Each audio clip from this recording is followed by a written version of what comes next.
problem, I'm extending the Skittles for nim agent to deal with with a particular problem, and that problem is the following.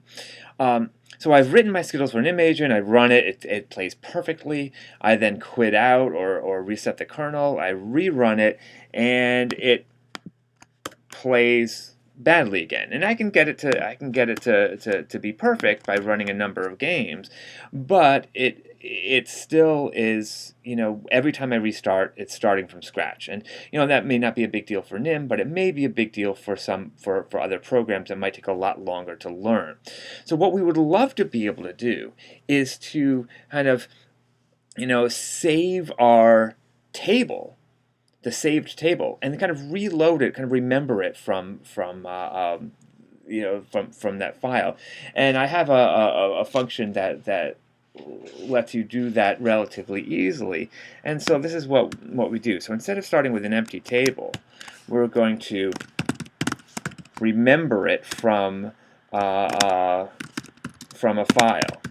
And so that, and then, and this function, if it doesn't remember it at all, if there's no file there, then it will start off with an empty table.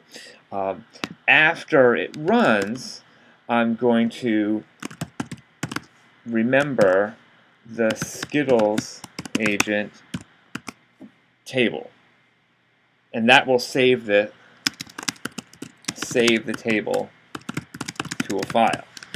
So now when I do this and run, and it resets the database the first time it sees it, and then it runs, and then I can go back and rerun it, and then go back and rerun it, and so on. And and then I have my Skittles agent.s, looks like that.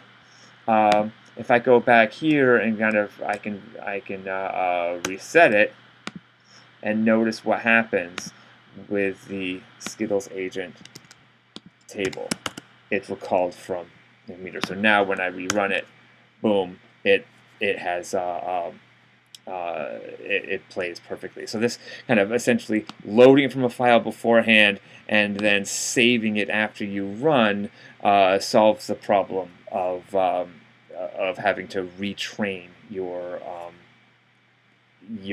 agents.